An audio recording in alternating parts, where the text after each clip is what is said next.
The last sliver of sunlight bled away behind the hills, and the house settled into the deep silence of night. In the living room, nestled in a pool of moonlight on the sofa, Oliver the tabby cat appeared to be in a state of perfect, ordinary slumber. His human, Sarah, had long since gone to bed, her breathing a slow, steady rhythm from down the hall.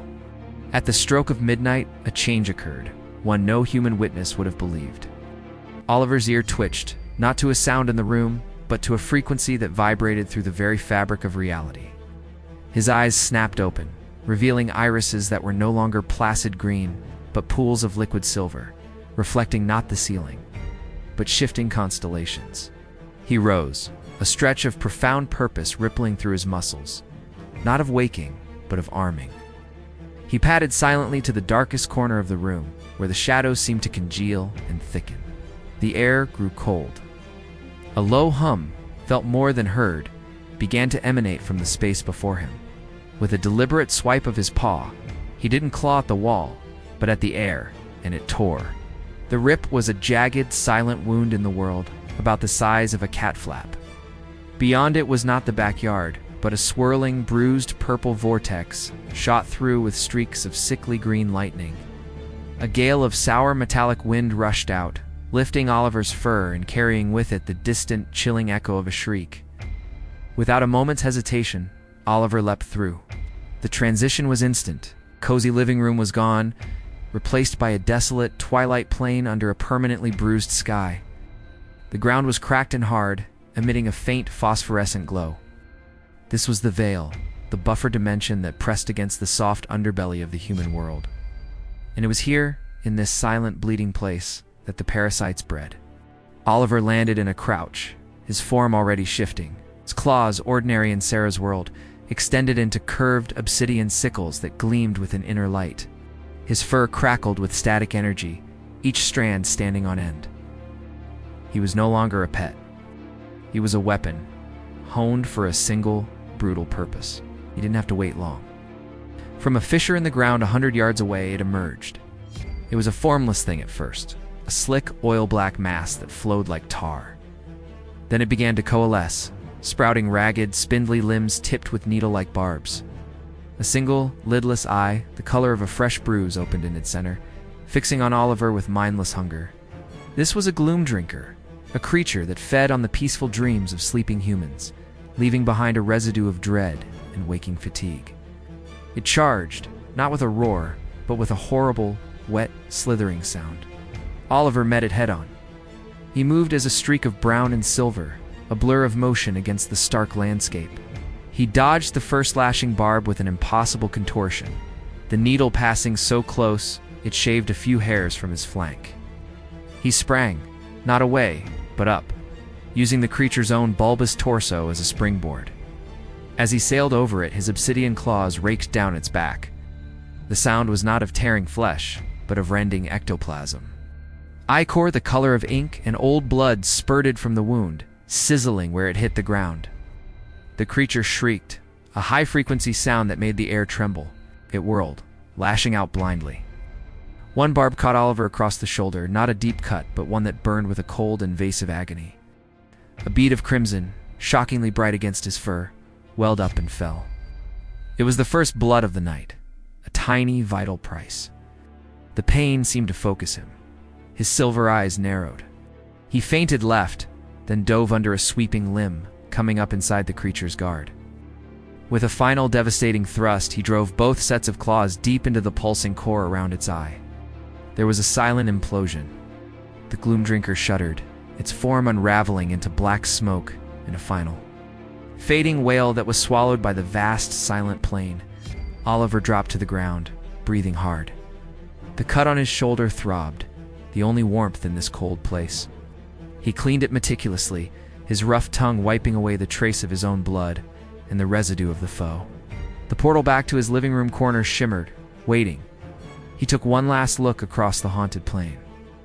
In the far distance, he could see other fissures glowing, other shapes stirring.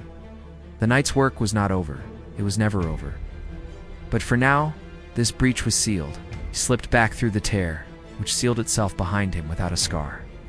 The silver faded from his eyes. He jumped back onto the sofa, curling into the same moonlit spot. To any observer, he was just a cat, perhaps dreaming of the hunt.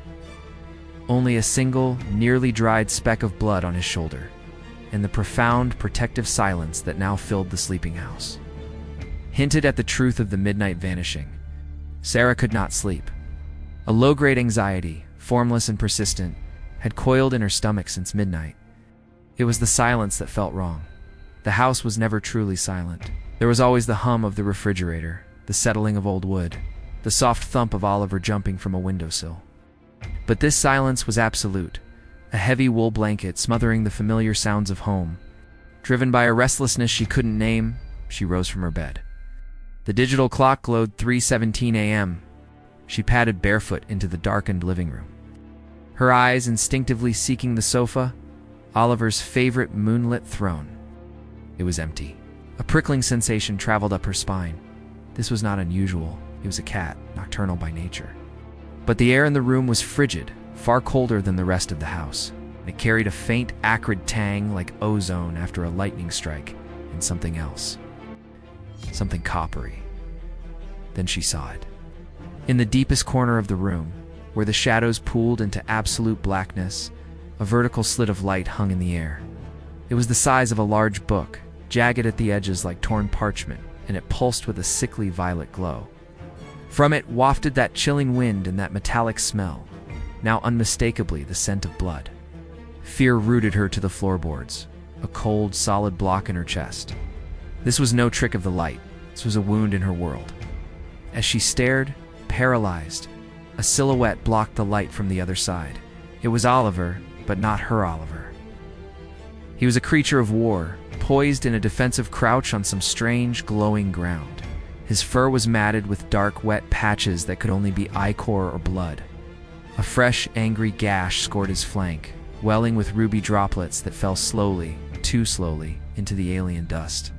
His face was a mask of feral concentration, eyes blazing silver, fixed on something just out of Sarah's view. Then the something moved, limb long and jointed like a spider's leg but ending in a serrated bony scythe, lashed through the portal. It aimed for Oliver's head. He ducked with preternatural speed, but the tip caught the curve of his ear, slicing a neat notch. Blood, bright and shockingly red, welled instantly, tracing a hot line down the side of his face. Sarah's hand flew to her mouth, stifling a scream.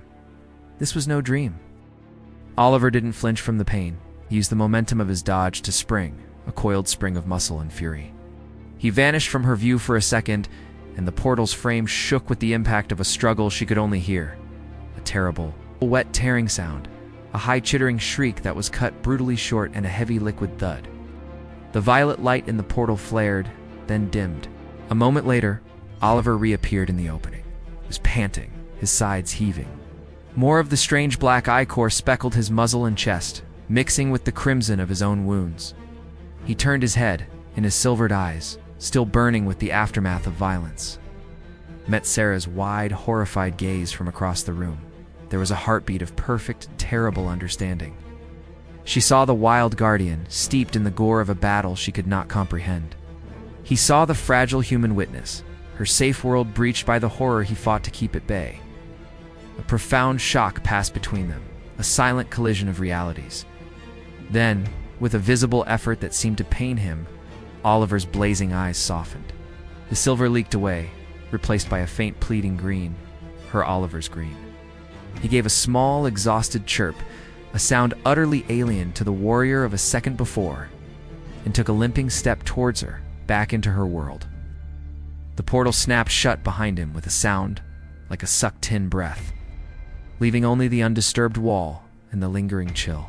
Oliver collapsed onto the floor, a small, battered creature. The notch in his ear still bled, a vivid testament against his fur. The smell of blood and ozone hung thick in the air. Sarah finally broke from her paralysis, rushing to kneel beside him. Her hands trembled as they hovered over his wounded body, afraid to touch. He looked up at her, his expression inscrutable, holding the weight of the secret that was now irrevocably shared. The guardian had been seen. The line between dimensions had been crossed, not by a monster but by the chilling, blood-stained truth. The silence in the living room was no longer mere absence of sound. but a charged, brittle thing like glass about to crack. Sarah knelt on the floor, her hands trembling over Oliver's prone form. The scent of blood.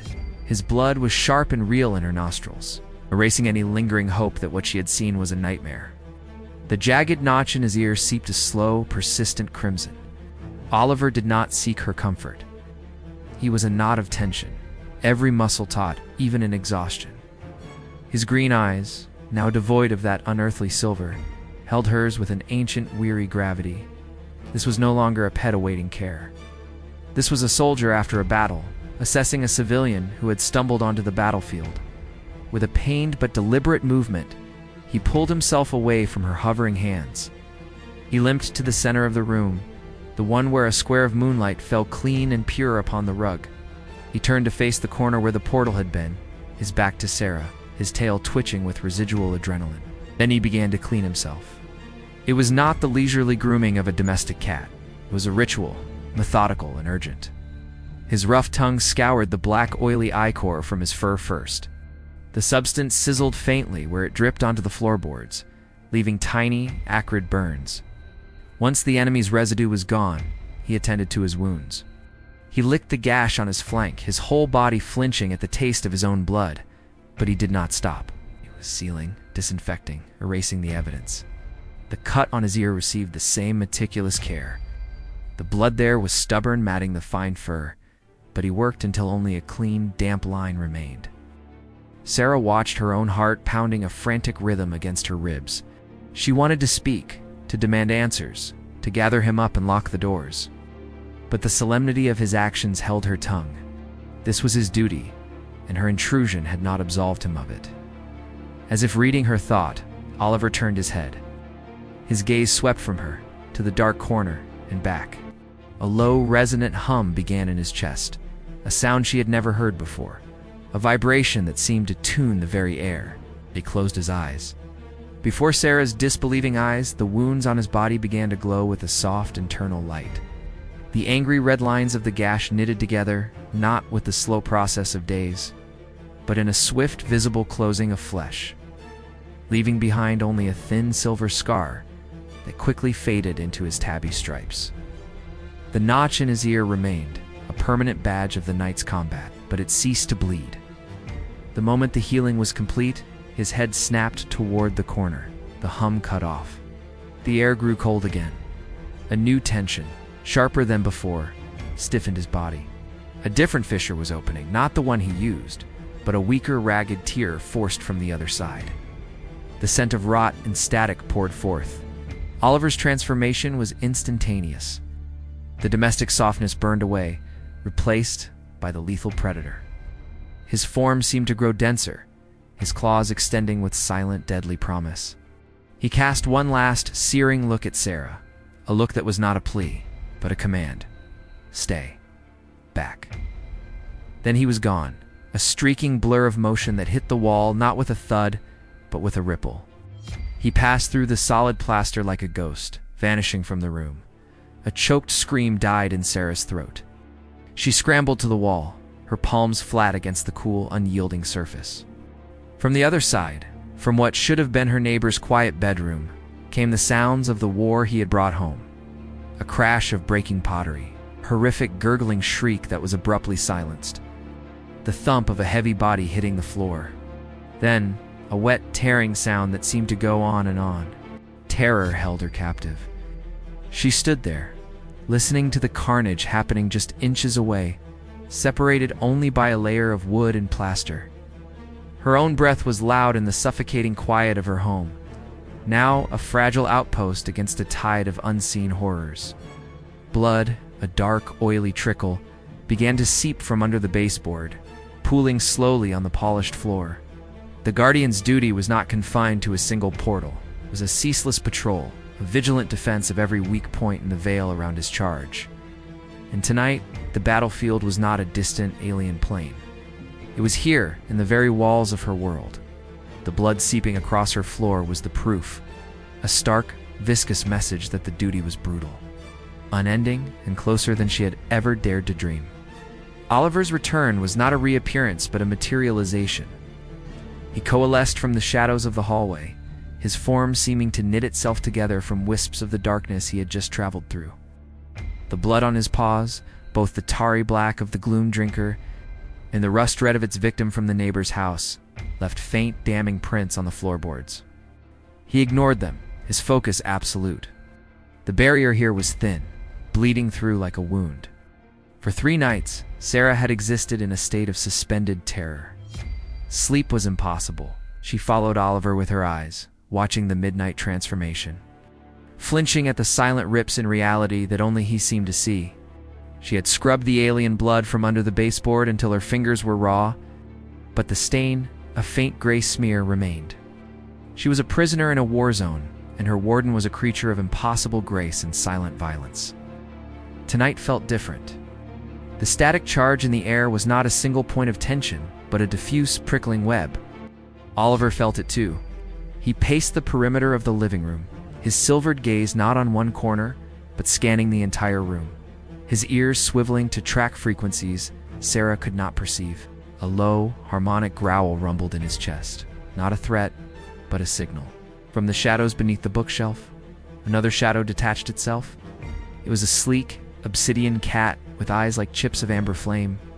It moved with a fluid, soundless gait, a creature of pure void given feline shape. It stopped a few feet from Oliver, dipped its head in a brief, formal acknowledgement, and then turned its burning gaze on Sarah. The intelligence there was ancient and assessing. Sarah felt pinned, seen in a way that made her earlier fear seem childish.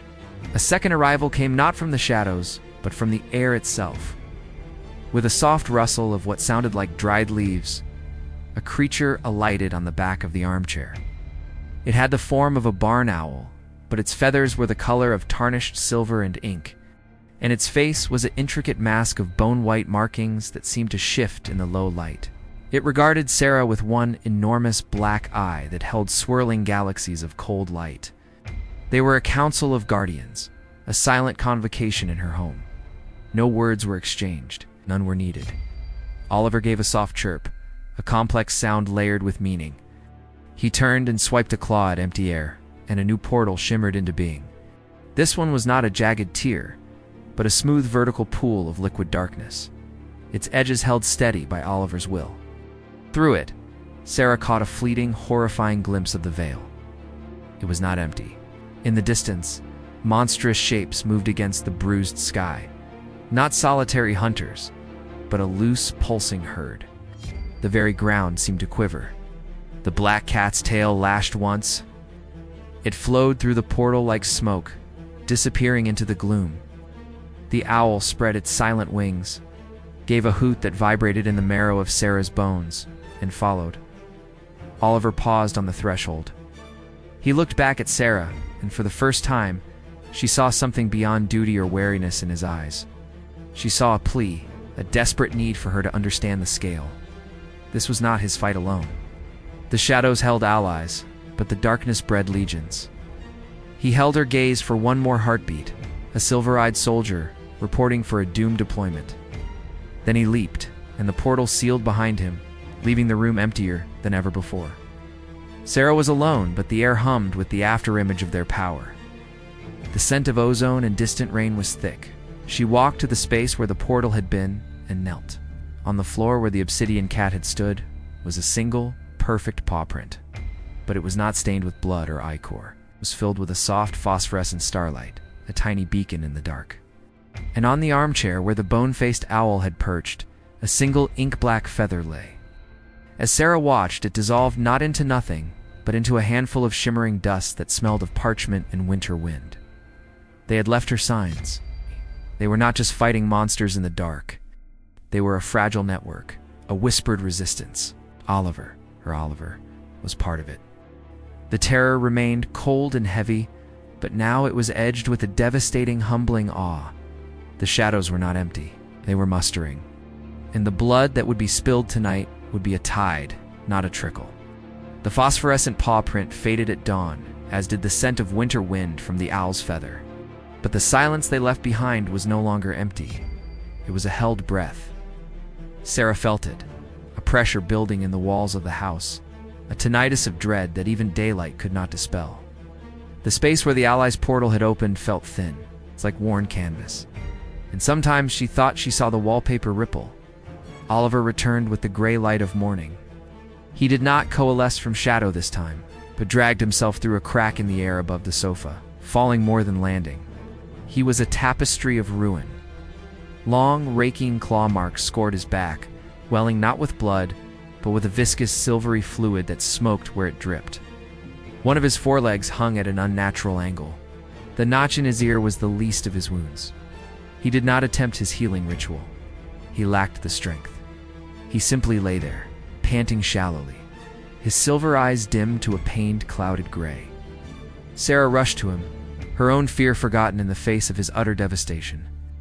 She fetched water, a soft cloth, but her human remedies were pitiful against wounds from another reality. The silvery fluid refused to be wiped away, clung and burned the cloth to ash. The day passed in a slow agony of watching him fade. The sun, once a comfort, felt like a mockery. As dusk approached, the pressure in the house intensified. Pictures tilted on their hooks. A glass on the counter cracked with a sound like a gunshot. The air grew heavy and cold, and a new sound permeated the silence. A low, subsonic thrumming that vibrated in the teeth and bones. It was coming from the veil, and it was bleeding through. Oliver stirred at the sound. With a monumental effort, he raised his head. His clouded eyes cleared for a moment, fixed on the growing dark in the corner of the room. It's not a portal this time, but a stain. The air itself darkened, bruised to a deep purple black, and from its center, things began to emerge. Not full creatures, but fragments. A skittering, chitinous leg, blindly probing the living room carpet before dissolving. A single, blinking yellow eye, the size of a dinner plate that swiveled, saw Sarah and winked out with a pop of foul air. A whisper that sounded like her own name, spoken in a voice of grinding stones. The void was not waiting for a breach anymore. It was pressing its essence through the weakened seams. Oliver tried to stand. His broken leg gave way, and he collapsed with a muffled yelp of pain. The silvery fluid from his wounds dripped faster, hissing as it hit the floor. He was not just wounded, he was poisoned, his essence leaking away. From the stain in the air, a more solid form began to coalesce. It was a crawling, multi-jointed thing, a centipede of bone and shadow, feelers twitching with malevolent curiosity. It scented Oliver's weakness, the spilled guardian light on the floor. It oozed fully into the world, a creature of pure negation, casting no shadow, but drinking the light from the room. It moved toward Oliver, its countless legs ticking against the hardwood. Sarah's paralysis shattered. This was no distant horror seen through a tear. This was in her home, advancing on her dying protector. Fierce, defiant rage, hotter and more clear than any fear, exploded in her chest. She did not think. She grabbed the closest weapon, a heavy cast-iron fireplace poker, cold from disuse. As the bone centipede reared up, its front end opening into a lamprey-like maw lined with spirals of needle teeth. She screamed, a raw sound of pure fury, and swung. The iron connected not with a crunch, but with a sizzling, cacophonous shriek, as if she had struck solid acid. The creature recoiled, a chunk of its shadow flesh dissolving into acrid smoke. It was not a fatal blow, but it was an interruption, a shock. It turned its blind, sensing head toward her, this shrieking, fragile human who dared wield cold iron in the face of the void. It was the distraction Oliver needed. Gathering the last dregs of his power, his eyes flared with a final desperate silver light. He did not pounce. He unleashed. A silent pulse of energy, visible as a ripple of distorted air, shot from him. It passed through Sarah harmlessly, a wave of static and the smell of a coming storm. It hit the bone creature, and the thing simply unraveled, its form dissolving into motes of dust and a fading, dissonant hum. The effort cost Oliver everything. The light in his eyes guttered and went out. He lay utterly still, his breathing so shallow it was almost imperceptible. The silvery flow from his wounds slowed, then stopped. He was not healing, he was empty. The stain in the air faded, the oppressive thrumming receding like a tide. But the victory was Pyrrhic. The house was silent again, but now it was the silence of a field hospital after a lost battle. The Void had not just sent a scout, it had tested their defenses and found them brittle. It had seen the Guardian fall. Sarah dropped the poker, her hands numb. She knelt beside Oliver, her tears falling onto his blood-matted fur. The threat was no longer rising, it was here. And her guardian, the lone sentinel she had relied upon, was broken before her. The war had entered its final desperate phase, and the next attack would not be a probe, but an ending. Oliver was a ghost in his own form. He lay on a blanket before the hearth, a fragile, breathing statue of decline. The silvery poison from the void creature had stopped flowing, but it had done its work, leaching the vitality from him. His fur, once vibrant with hidden power, was dull and listless. His sides barely moved with breath. Sarah kept a vigil, her own world reduced to the circle of lamplight that surrounded him, her hope shrinking with every shallow rise of his ribs. The house around them groaned under the strain. The stain in the air had not fully vanished. It lingered as a greasy smear on reality, a wound that would not close. Through it, in the dead of night, Sarah began to see flashes of the other side. The desolate plain of the Vale, now teeming with ominous, shifting shapes. The thrumming was a constant now, a bass note vibrating up through the floorboards. The void was gathering its strength for the final push. Despair was a cold stone in Sarah's stomach. Iron pokers and human courage were useless against this creeping tide. Her protector was dying, and with him would fall the last barrier between her world and the hungry dark. On the third night of his stillness, as the thrumming reached a fever pitch that made the light bulbs buzz and flicker, Sarah did the only thing left to her. She did not pray to any god she knew. Instead, she reached out with the only connection that had ever truly mattered. She gently placed her hand on Oliver's side over his still heart. She poured everything into that touch, not just love, but memory. The memory of his weight on her lap on quiet evenings, the silly chirp he made at sparrows, the soft rumble of a contented purr. She thought of the small, warm creature who had been her companion in a normal world, and she willed that memory to become a bridge. She thought of the warrior she had seen, the silver-eyed guardian, and she poured her gratitude for every silent, bloody night into her fingertips. It was a plea sent not into the void, but into him. For a long moment, nothing happened. Then, beneath her palm, a faint answering warmth began to glow. Not the fierce alien silver of his battle state, but a soft gold-white light, gentle as a candle flame. It emanated from her touch, spreading through his fur, tracing the paths of his veins. On the Vale side of the weakening barrier, something shifted. The prowling, faceless horrors paused, sensing a new frequency. In the heart of the desolation, a tiny point of warm light flickered into being, a mirror of the light under Sarah's hand. It was a beacon of pure, defensive affection, a resonance from the human world they sought to devour. The effect on Oliver was not a healing, but a recognition. His eyes, closed for days, flew open. They were not silver, nor their ordinary green.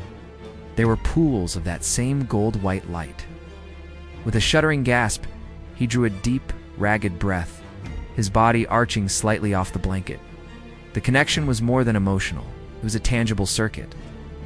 Sarah felt a jolt, a surge of sensation not her own, the ache of phantom wounds, the chill of the alien plane, the sharp, clean purpose of the hunt. She saw flashes behind her eyes, the obsidian cat flowing through shadows, the bone-faced owl under a starless sky, legions of other feline and avian shapes on silent patrol. She felt the network of guardians, felt Oliver's place within it, a single node in a vast, fragile web. And she felt the tear in that web where he lay wounded. Oliver turned his head, his luminous eyes meeting hers. The understanding was total, wordless, and profound. He was not just her cat. She was not just his human. They were anchors for each other across the dimensions. Her world gave him a reason to fight. His fight allowed her world to exist. The light from her hand and his eyes intensified, meeting in the space between them.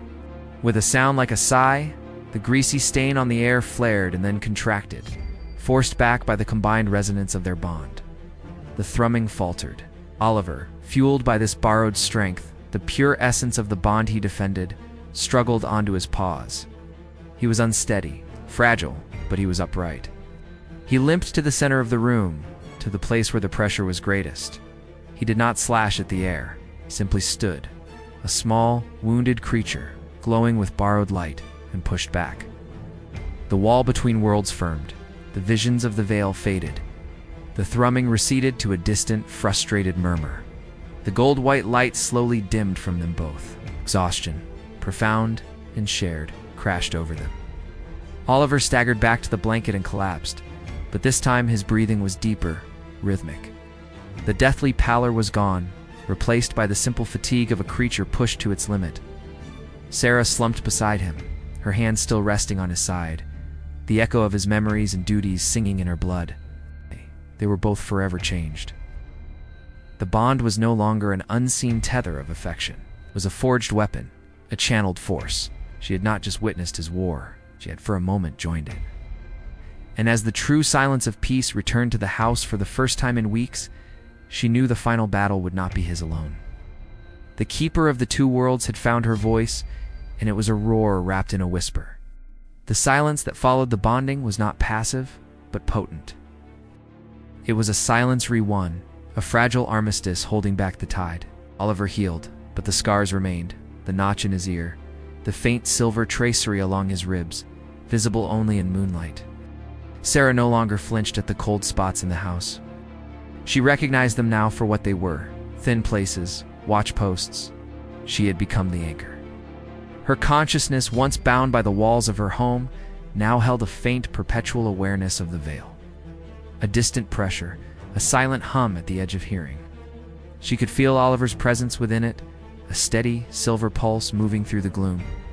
The final assault did not come with a single, catastrophic tear. It came as a convergence. One evening, as dusk bled into night, every thin place in the house flared at once. The air in the corners darkened to bruised purple. The greasy stain over the hearth throbbed like a heart.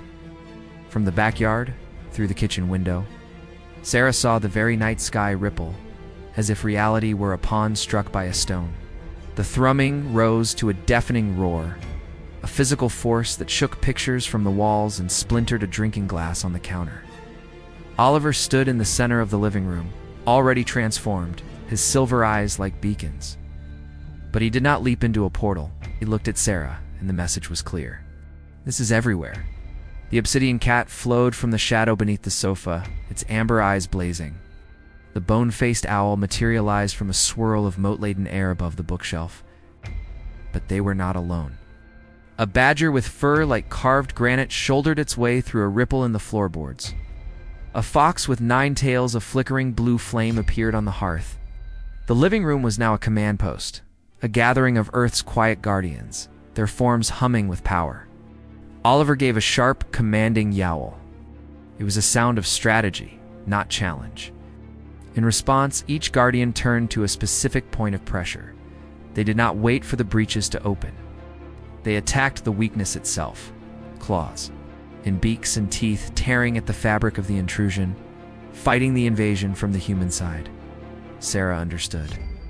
Her role was not to fight the monsters, but to hold the line. To be the fixed point, the reason the line existed at all. She knelt in the center of their circle, placing her hands flat on the floor. She closed her eyes, shutting out the chaos, the shrieks of void creatures as they were pulled half-formed into the world and shredded. The sizzle of alien blood on her rug, the snap of the fox's fiery tails. She focused on the warmth of the home around her, the memory of sunlight on the floorboards, the smell of old books and coffee, the quiet, stubborn love for the small, scarred warrior fighting for it. She poured that certainty, that specific human here-ness, into the house.